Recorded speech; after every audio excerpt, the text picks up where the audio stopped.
তোমাদেরকে মারা হবে কিন্তু তোমরা মারতে পারবে না। আপনাদেরকে আমি সচেতন করার জন্য বলি, যদি মুসলমানদের জন্য যদি লড়াই না থাকতো, মুসলমানরা মার খাবে যদি মার না দিত, তাহলে বিশ্বনবী মুহাম্মদুর রাসূলুল্লাহ উহুদের ময়দানে দান দান মুবারক শহীদ করতেন না, ঠিক কিনা চিল্লায়া বলেন।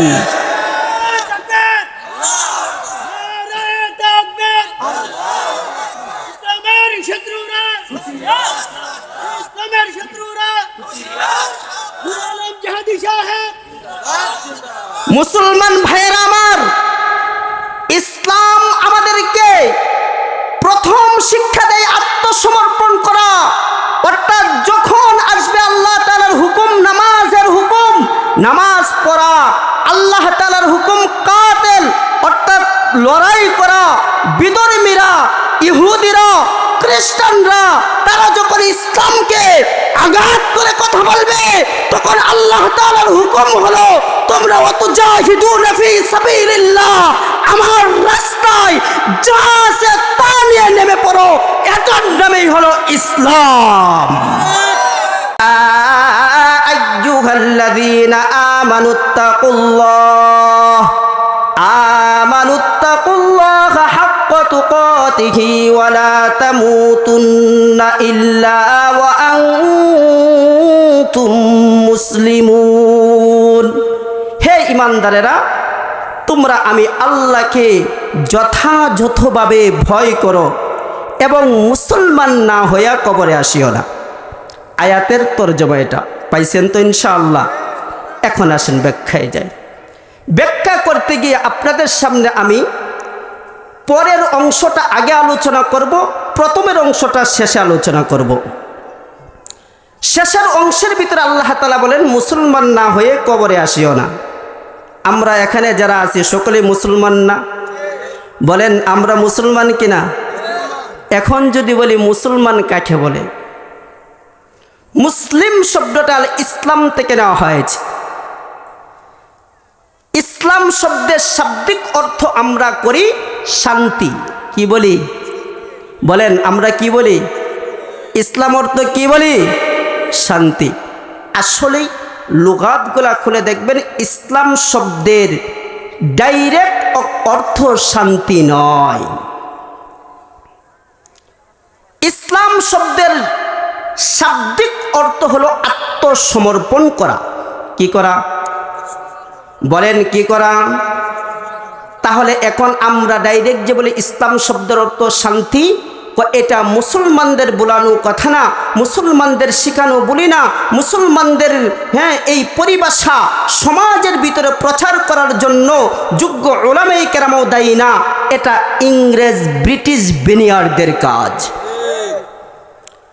কিভাবে খ্রিস্ট মিশনারিরা, ইংরেজরা, ইহুদিরা, বিধর্মীরা এটা চায় যে মুসলমান আর ইমানদারদেরকে এই কথা বইলা তাদের কর্ণকুহরে মন্ত্র এটা ঢুকাইয়া, তোমরা তো ইসলাম ধর্মের অনুসারী, ইসলাম ধর্মের অর্থ হলো শান্তি, তোমরা শান্তিতে থাকবা, তোমরা কোনো কিছুর প্রতিবাদ করবা না, তোমাদেরকে যদি মারা হয় তোমরা মারতে পারবা না, তোমাদেরকে যদি কাটা হয় তোমরা কাটতে পারবা না, তোমাদেরকে যদি গালমন্দ করা হয় তোমরা গালমন্দ করতে পারবা না, তোমাদের নবীকে নিয়ে যদি কটাক্ষ করা হয় তোমরা কিচ্ছু বলতে পারবা না, তোমাদের চুপ থাকতে হবে। কেন? তোমাদের ধর্মের নাম হলো ইসলাম, আর ইসলাম অর্থ শান্তি। এখানে অশান্তি তৈরি করা যায় না, ঠিক কিনা চিল্লায়া বলেন। এটা কাদের শেখানো উক্তি? বলেন কাদের? বিধর্মীদের। কাদের? বিধর্মীদের। আমি আপনাদের সামনে ইসলাম শব্দের শাব্দিক অর্থ করলাম আত্মসমর্পণ করা। আত্মসমর্পণ কাকে বলেন? আল্লাহ তাআলার যত হুকুম আছে, আল্লাহ তাআলার যত বিধান আছে, সমস্ত বিধানের সামনে নিজের মাথাকে ঝুঁকাইয়া দেওয়া, অর্থাৎ এটাকে কোনো কালাম ছাড়া, কোনো কথা ছাড়া মেনে নেওয়ার নাম হলো আত্মসমর্পণ করা, ঠিক কিনা চিল্লায়ে বলেন। কিন্তু মুসলমান, আজকে বিধর্মীরা আমাদেরকে এই কথা শিখায়, আজকে আমাদের সমাজের মুসলমানদেরকে এই কথা তোমাদেরকে মারা হবে কিন্তু তোমরা মারতে পারবে না। আপনাদেরকে আমি সচেতন করার জন্য বলি, যদি মুসলমানদের জন্য যদি লড়াই না থাকতো, মুসলমানরা মার খাবে যদি মার না দিত, তাহলে বিশ্বনবী মুহাম্মদুর রাসূলুল্লাহ উহুদের ময়দানে দান দান মুবারক শহীদ করতেন না। ঠিক কিনা চিল্লায়া বলেন।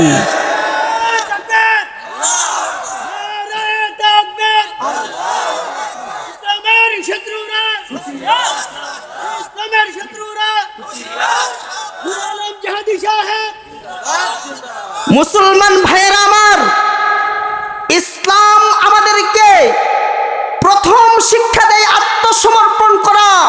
অর্থাৎ যখন আসবে আল্লাহ তাআলার হুকুম, নামাজের হুকুম, নামাজ পড়া, আল্লাহ তাআলার হুকুম কাতেল অর্থাৎ লড়াই করা, বিধর্মীরা, ইহুদিরা, খ্রিস্টানরা তারা যখন ইসলামকে আঘাত করে কথা বলবে, তখন আল্লাহ তাআলার হুকুম হলো তোমরা ওয়াতুজাহিদুনা ফি সাবিলিল্লাহ, আমার রাস্তায় যা আছে তা নিয়ে নেমে পড়ো। এটার নামই হলো ইসলাম। বুঝে আসছে? কিন্তু আমরা বলি ইসলাম অর্থ শান্তি, এটা নিয়ে বসে থাকি না। আগে আত্মসমর্পণ করতে হবে আল্লাহর হুকুমের সামনে।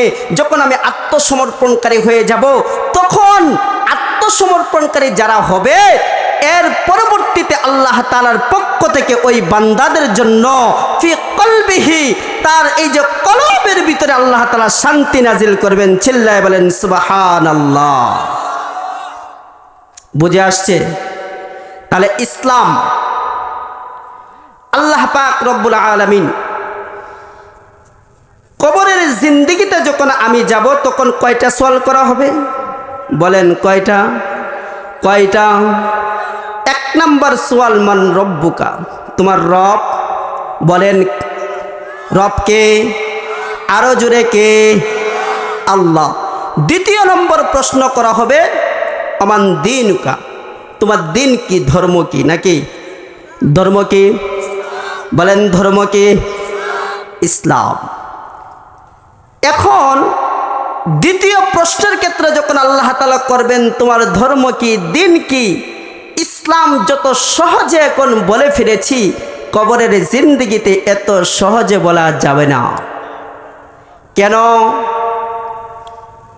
দুনিয়াতে যতদিন ছিল ওই মানুষটা ইসলামের কোনো ধার ধারে নাই, ইসলাম কি বলে এটাকে মানে নাই, ইসলাম কি এটা বুঝে নাই, ইসলাম কি এটার সাথে সম্পর্কও করে নাই, ইসলাম কোন হালুয়ার নাম এটাও বুঝছে জানার চেষ্টা করে নাই।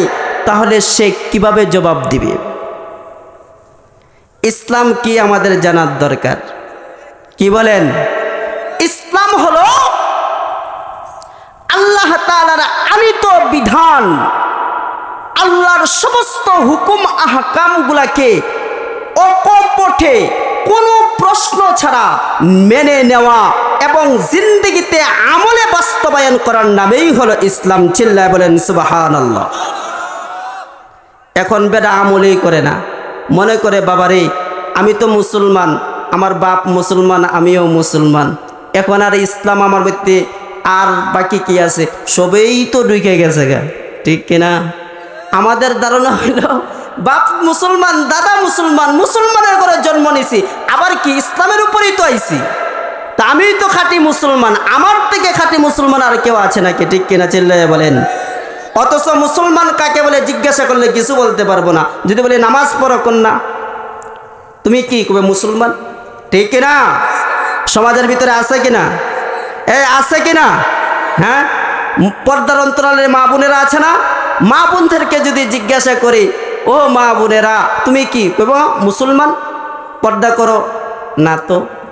নামাজ মাঝে মধ্যে, রোজা হ্যাঁ এটা রাখি। মা বোনরা রোজার ভিতরে ফার্স্ট, ঠিক কিনা? কিন্তু পর্দা নাই। আর মুসলমান দাড়ি পাইকা গেছে, 60 বছর বয়স হয়ে গেছে, কিন্তু এখনো পর্যন্ত সে মসজিদে যাইয়া সেজদাটা কিভাবে দেয় এটা জানে না। এই আরো আশ্চর্য হবেন আপনারা, মুসলমান দাবি করে, ইসলাম ধর্মের দীক্ষিত দাবি করে, কিন্তু কিন্তু মুসলমানের জন্য গোসলের ফরজ কটা এটাও কইতে পারে না। আপনাদেরকে বাস্তব একটা ঘটনা শোনাইয়া আমি আমার আলোচনায় আবার যাই। আমি 2-3 বছর আগে প্রোগ্রামে গেছি নীলফামারীতে ডুমার থানা। তো ওখানে আমার একটা জামাত ছিল এলাকার, নারায়ণগঞ্জ থেকে জামাত গেছে চেল্লাই, প্রোগ্রাম করে নুসরতে গেলাম। ওই এলাকার মানুষগুলো বড় সহজ সরল, খুব সহজ সরল। মসজিদগুলোতে যায় না, মসজিদের পাশে যাইলে এইভাবে হিন্দুরা যেভাবে নমস্কার দিয়ে দেওয়া যায় ওরাও এইভাবে যায়। তো আমি সব বলতেছি হুজুর খুব বেকায়দায় আছি, এদেরকে মসজিদও ঢুকাইতে পারি না, কিন্তু মসজিদরে খুব সম্মান করে। তো বললাম একটা কাজ করেন, একটা জোরের আয়োজন করেন, বিরিয়ানির ব্যবস্থা করেন, সবাইরা দাওয়াত দেন, দেখবেন আসবে। তো দাওয়াত দেওয়া হইল, মোটামুটি সবাই আসছে। আসার পরে খাওয়া দাওয়া শেষ, এক মুরব্বীকে জিগাইলাম, বাবাজি আচ্ছা বয়স কত? হুজুর মোটামুটিভাবে 60 পার হইয়া 65-তে পারা দিছে, দোয়া করুন যে। মাশাআল্লাহ। তাহলে আচ্ছা বলেন তো বাবা আপনার সন্তানাদি কয়টা? হুজুর আল্লাহ দিলে 3 ছেলে 2 মেয়ে। আচ্ছা 3 ছেলে 2 মেয়ের বাপ হইছেন, দাড়িগুলো পাইকে গেছে, গোসলের ফরজটি জানেন কোন তো দেখি? হুজুর গোসলের ফরজ মনে হইতেছে। আরে কন্যা মনে নাই? জানেন না? হুজুর জানি, মনে নাই। আমি ছোট্ট ভাইবা দেখেন, হ হুজুর মনে হইছে, মনে হইছে। কি? লুঙ্গি নেওয়া, গামছা নেওয়া, গাঙ্গে যায়া ডুব দেওয়া। গোসলের ফরজ 3টে না? বেড়াটা মিলছে নি? লুঙ্গি লওয়া, গামছা লওয়া, গাঙ্গে যায়া ডুব দেওয়া। বললাম বাবা রে বাবা, পেড়া করে উড়াই হেলছে। 65 বয়সে পা দিছে, গোসলের ফরজ জানে না। তাহলে গোসলের ফরজ যদি ঠিক না হয়, নামাজ পড়তে পড়তে কপালের ভিতরে যদি কালা টিউমারও ফালায় দেয়, কোনো কাম হইব? বলেন হইব? তা আমরা তো ইসলাম মুসলমান দাবি করি, কিন্তু মুসলমানের হুকুম আহকাম তো আমরা জানি না। কি বলেন, ঠিক কিনা? নামাজ ছাড়া ইসলামের উপরে থাকা কি অটল অবিচল হয়? মুসলমানই থাকে। একজন কাফের আর একজন মুসলমানের ভিতরে পার্থক্যই হলো কি? নামাজ।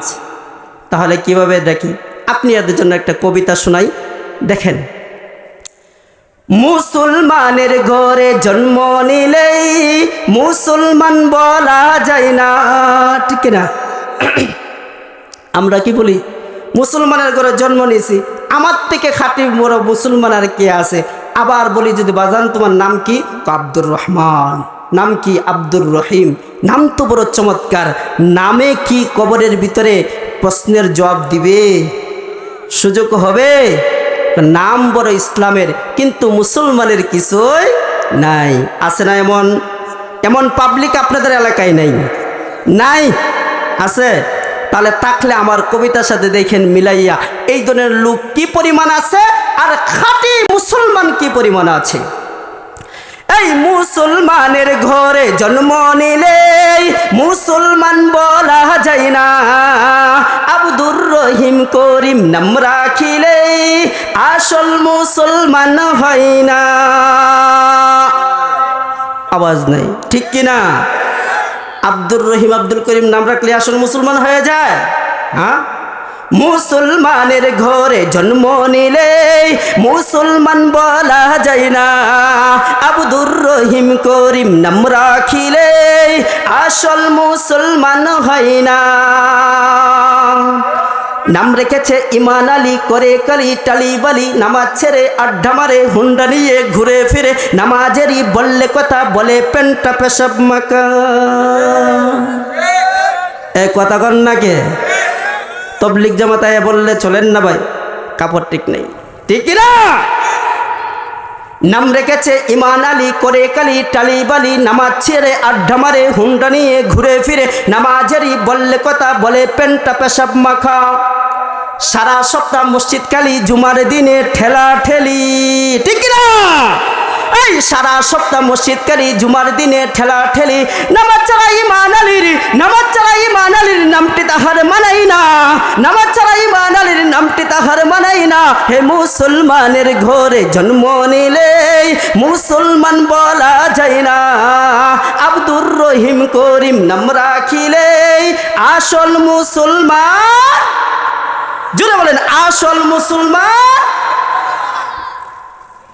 এখন কইব হুজুর কালে আমরাই বেটেন নাই, বেটেনরা কিছু কইতাই না, যুবকেরা কইব জিহাদি আইসা আমরা ধুয়ে তৈয়ে গেছে। বেটেন যায় দেখি কিমতে ঘুরে মার্কেটে যায়, এথাই যায় সেথাই যায়, বেটেনরা তো কিছু কইল না। বেটেনারটা শুনবেন, দেখবেন সত্য কিনা মিলাইয়া দেখেন। নাম রেখেছে আয়েশা খাতুন, পেছন্দরে নিত্য নতুন উগ্ননাঙ্গা পোশাক পরে মার্কেটেতে ঘুরে ফিরে পেটটা খালি পিঠটা খালি বকাটেরা দেই জেতালি, ঠিক কিনা? এই নাম রেখেছে আয়েশা খাতুন, ফ্যাশন ধরে নিত্য নতুন উগ্ননাঙ্গা পোশাক পরে মার্কেটেতে ঘুরে ফিরে পেটটা খালি পিঠটা খালি বকাটেরা দেই জেতালি, হাঁটা চলার ধমকা হাওয়াই হুজুরেরা উল্টে পালায়। খাতুনের কার্টুন দেখে টিকতে পারি না, হাই হাই খাতুনের কার্টুন দেখে টিকতে পারি না, আজ থেকে নামটি দিলাম, আজ থেকে নামটি দিলাম পাঙ্কু সকিনা তারে, আজ থেকে নামটি দিলাম পাঙ্কু সকিনা। হাই মুসলমানের ঘরে জন্ম নিলে মুসলমান বলা যায় না, আব্দুর রহিম করিম নাম রাখিলে আসল মুসলমান। ঠিক তো কথা?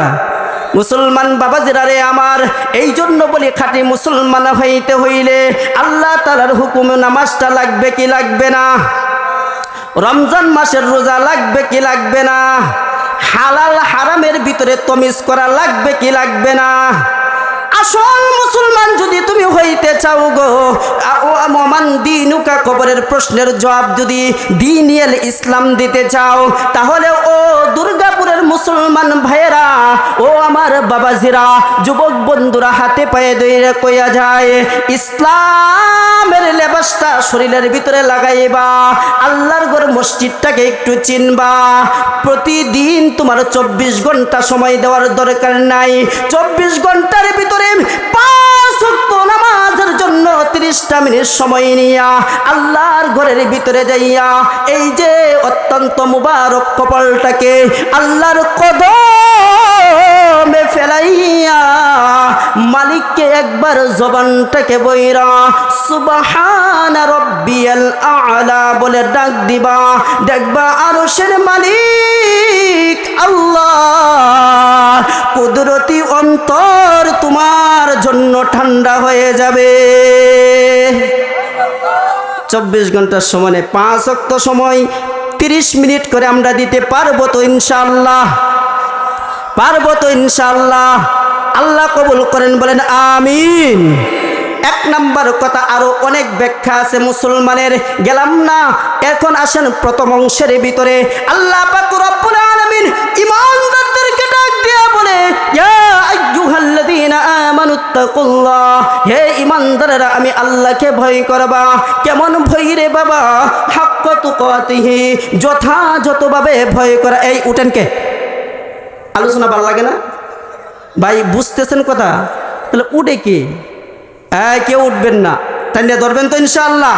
এখানে যতক্ষণ পয়সা থাকবে রহমত দিবে কে? বলেন কে? এখান থেকে চইলা গেলে গুনাহ হওয়ার সম্ভাবনা, ঠিক কিনা? হ্যাঁ, শয়তান চতুর্পাশে ঘুরতেছে, কোন সময় একটা বাইর হইব আর এইটার একটু ফিটিং দিয়ে নিয়ে মোবাইলের ভিতরে ঢোকায় দেব, ঠিক কিনা? এই জন্য কেউ উঠবেন না। আল্লাহ পাক রব্বুল আলামিন বলে হাক্কা তুকাতিহি, কেমন ভয় করবা? যথাযথ ভয়। যথাযথ ভয় কাকে বলে? ও মুসলমান বাবাজিরা, এতক্ষণ পর্যন্ত আপনাদের সামনে চিল্লাইয়া কথা বললাম, অনেকের ঘুমগুলাকে ভাঙাইলাম, শরীরটাকে একটু নড়াছড়া দেওয়াইলাম, এখন একটু চক্ষুগুলাকে নিচে দিয়া আমার মালিককে দেখাইয়া দিবা। মালিক রে, আমার এই চোখের পানি একমাত্র তোমার জন্য। মালিক রে, আমি একমাত্র ভয় করি তোমাকে। এইভাবে ভয় করার জন্য মুসলমান বাবাজিরা আমার একটু মনোযোগ দিয়া একটা বুখারী শরীফের রিওয়ায়াতের একটা ওয়াকিয়া আপনাদের সামনে তুলে ধরব। আল্লাহর নবী সাল্লাল্লাহু আলাইহি ওয়াসাল্লাম বলে, অনেক দিন আগের কথা, একজন বনি ইসরাইলের ব্যক্তি, যেই ব্যক্তিটা মৃত্যুর সময় সন্তান সন্তানদেরকে ডাক দিয়ে বলে, ও আমার প্রাণের সন্তানেরা রে, আমি তোমাদের কাছে একটা ওসিয়া করে যাই, একটা ওসিয়ত করে যাইতেছি। কি ওসিয়ত গো বাবা? গো সন্তানরা, আমার তো দেখা যায় মুমূর্ষু অবস্থা শুরু হয়ে গেছে, আমি হয়তো বেশি দিন বাঁচব না। আমি যদি মরে যাই, আমার এই নাপাকের দেহটাকে কবর দিবি না রে। কি করব বাবা? আমার দেহটাকে পুরাইয়া দিবি, পুরাইয়া এক অংশকে তোরা বাতাসে উড়াইয়া দিবি, আরেক অংশকে নদীর পানির ভিতরে বাসাইয়া দিবি। ঘটনাক্রমে দেখা গেল কিছুদিন পরেই আল্লাহর বান্দাটা ইন্তেকাল করেছে। সন্তানরা বাবার ওসিয়ত মোতাবেক বাবার লাশটাকে পুরাইয়া এক অংশকে বাতাসে উড়াইয়া দিছে, আরেক অংশকে সাগরের ভিতরে বাসাইয়া দিছে। আল্লাহ পাক রব্বুল আলামিন বাতাসে উড়ানো ছাইগুলাকে সমুদ্রে ছেড়ে দেওয়া, সাগরে বাসাইয়া দেওয়া, পুরা দেহটাকে একত্র করতে সক্ষম কি সক্ষম না? সক্ষম কি সক্ষম না? চিল্লাইয়া বলেন সক্ষম তো। আল্লাহ পাক ওই বান্দাটাকে উঠাইলেন, বাতাসকে বললেন, বাতাস রে এর দেহটাকে এক করো, পানিকে বললেন এক করো, এক কইরা আল্লাহ তাআলার সামনে দাঁড় করাইয়া আল্লাহ পাক রব্বুল আলামিন বলে, ও বান্দা তুমি এই কাজটা কেন করলা? কেন তোমার বডিটাকে পুরাইয়া দিলা? ওই বান্দাটা আল্লাহর কাছে ডাক দিয়ে বলে, মালিক রে, আমার জিন্দেগিটাকে আমি তোমার নাফরমানির ভিতরে কাটাইছি, আমি শুধু গুনাহ আর গুনাহই করেছি। আমি রাত্রিবেলা চক্ষু দুটাকে বন্ধ করে মাথার সাথে বালিশটাকে ঠেকে দিয়া অতীতকে মুতালা করে দেখলাম, আমার জিন্দেগিটা শুধু চুরির ভিতরে কাটাইয়া দিলাম, বাটপাড়ির ভিতরে কাটাইয়া দিলাম, গুনাহের ভিতরে কাটাইয়া দিলাম। এত পরিমাণ আমি গুনাহ করেছি। আমার এই দেহটাকে নিয়ে যদি মালিকের আপনার সামনে দাঁড়াই, আমি কি জবাব দিব? আমার কাছে কোনো জবাব নাই। এই জন্য তোমার ভয়ে যাতে তোমার সামনে দাঁড়াতে না হয়, রব্বুল আলামিন আমি আমার সন্তানদেরকে পুরাইয়া দিয়া বাসাইয়া উড়াইয়া দেওয়ার জন্য আমি ওসিয়ত করেছিলাম। আল্লাহ পাক রব্বুল আলামিন অন্তরের খবর জানেন কি জানে না? একটু চিল্লায়া উত্তর দিবেন। জানে কি জানে না? আল্লাহ পাক বলেন, আল্লাহু আলিমুম বিজাতিস সুদূর। আল্লাহ তাআলা অন্তরের খবর রাখে। আমার মালিক ডাক দে বলে, হ্যাঁ আমার বান্দা সত্য কথাই বলেছে, আমার ভয়ে সেই কাজ করেছে। এই ফেরেশতারা রে, আমার এই বান্দাটাকে একত্র করে আমার তৈরি জান্নাতের ভিতরে ঢুকাইয়া দে। আরো জোরে করুন সুবহানাল্লাহ। কেমন ভয়! এই ভয় দিলে আনতে হবে। আল্লাহর ভয়ে নিজেকে গুনাহ থেকে বাঁচাতে হবে। যুবক বন্ধুরা, তোমাদেরকে একটা অনুরোধ করে যাব আজকের মাহফিল থেকে। বর্তমান সময়ের ভিতরে আমাদের যুবকরা সবচেয়ে বেশি নষ্ট হইতেছে মোবাইলের কারণে, ঠিক কিনা বলেন? ঠিক কিনা চিল্লায়া বলেন। আজকে যুব সমাজ 1 নাম্বার নষ্টের মূল নায়ক হলো মোবাইল, 2 নাম্বার হলো নেশা। কথা মনো মিশা তো কন্যা কেন? ঠিক আপনাদের এখানে নেশা করে আছে, নেশা করে এমন লোক আছে। ও যুবক বন্ধু, তুমি তোমার জওয়ানির তাড়নায়, তুমি তোমার নফসের তাড়নায় আজকে নেশার জগৎকে বেছে নিয়েছো। কিন্তু বন্ধুরে, আজকে একটা তোমার জন্য ঔষধ দিয়ে যাব। আজকে তোমার জন্য একটা আমি ঔষধ বাতলে যাব। অনেক যুবক আছে নেশার জগতে ডুইকা গেছে, কিন্তু ছাড়তে চাই, ছাড়তে পারে না, ঠিক কিনা বলেন? ঠিক কিনা? নেশার জগৎকে ছাড়ার জন্য একটা মেডিসিন আমি তোমাকে দিয়ে যাব। যদি অ্যাপ্লাই করতে পারো, আল্লাহ পাককে হাজির নাজির জেনে বলতে পারি, আল্লাহ তাআলা তোমাকে এই অভিশপ্ত পথ থেকে নাজাত দিয়ে দিবে। বলতাম মেডিসিনটা বলবো, মেডিসিনটা একটু পরে বলবো। এর আগে আসেন আল্লাহ পাক রব্বুল আলামিনকে ভয় করবেন। যে কেমন ভয় বললাম? যথাযথ ভয়। একেবারেই গুনার কাজে যখন যাইবেন তখন এই কথাটা মনে করবেন আমার আহকামুল হাকিমিন আল্লাহ আমাকে দেখতেছে, ঠিক কিনা? চিল্লায় বলেন। কেমন ভয় যে যার্রা পরিমাণ গুনার থেকেও নিজেকে বাঁচায় রাখা, ঠিক কিনা? ঠিক কিনা? আল্লাহ পাক অন্য এক আয়াতে বলেন وَأَمَّا مَنْ خَافَ مَقَامَ رَبِّهِ وَنَهَى النَّفْسَ عَنِ الْهَوَى। তো যেই সমস্ত বান্দারা, যেই সমস্ত বান্দিরা, ও পর্দার অন্তরালের মা, ও আমার যুবতী বোন রে, আজকে তোমাদেরকেও একটা কথা বলে যায়।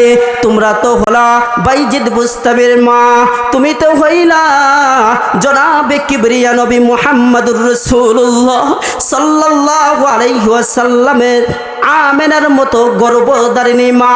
তুমি হলা খাজা মঈনুদ্দিন চিশতি রাহমাতুল্লাহি আলাইহির মা। তুমি হলা শাইখুল হাদিস আল্লামা আব্দুল আজিজ শাইখুল হাদিস আজিজুল হক রহমাতুল্লাহি আলাইহির মা। এইরকম তোমরা মা জাতি বড় সম্মানের জাতি। মা গো, তুমি যদি বেপরদায় চলো তাহলে তোমার গর্ভ থেকে বাইজিদ বুস্তামি হবে না।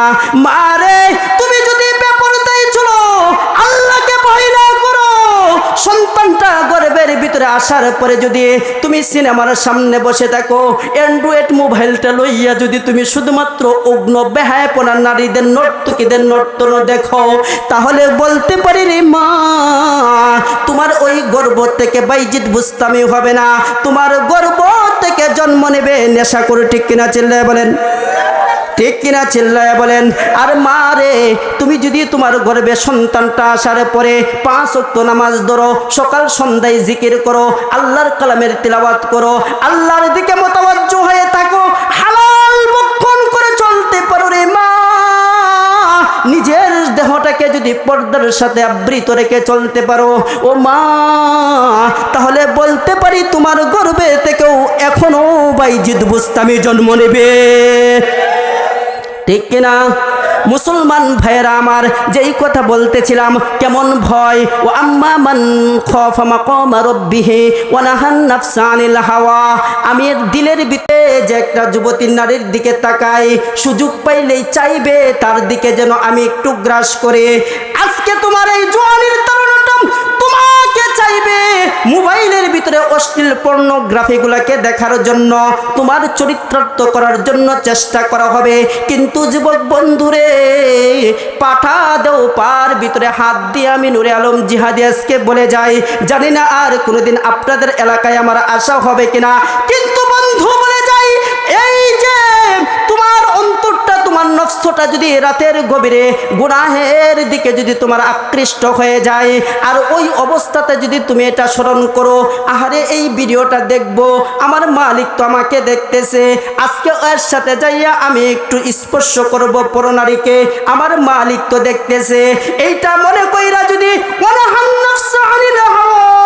তুমি যদি তোমার নফসটাকে অশ্লীল বেহায়া জিনার কাছ থেকে বন্ধু একবার যদি বাছাইয়া রাখতে পারো, শুধুমাত্র আল্লাহর ভয়ে, মানুষ দেখবে এই ভয়ে না, বিচার হবে দুনিয়াতে এই ভয়ে না, আমার মালিকের ভয়ে, আমার মালিক দেখতেছে, তাহলে বন্ধু একটা গুনাহ থেকে যদি তোমার দিলটাকে বাঁচাইতে পারো, নফসটাকে বাঁচাইতে পারো, আমার কথা না রে বাবা, 30 নম্বর পারা 2 নম্বর সূরা সূরাতুন নাজিআ খুলে দেখবেন, আল্লাহ পাক রব্বুল আলামিন বলে, ওয়ানাহান নাফসা আনিল হাওয়া ফাইন্নাল জান্নাতা হিয়াল মাওয়া। ওই বান্দার জন্য আমি আল্লাহ পাক রব্বুল আলামিন কি তৈরি করে রেখেছি, আমি আল্লাহ পাক আমার তৈরি সুন্দর জান্নাতটা তার জন্য রেখে দিয়েছি।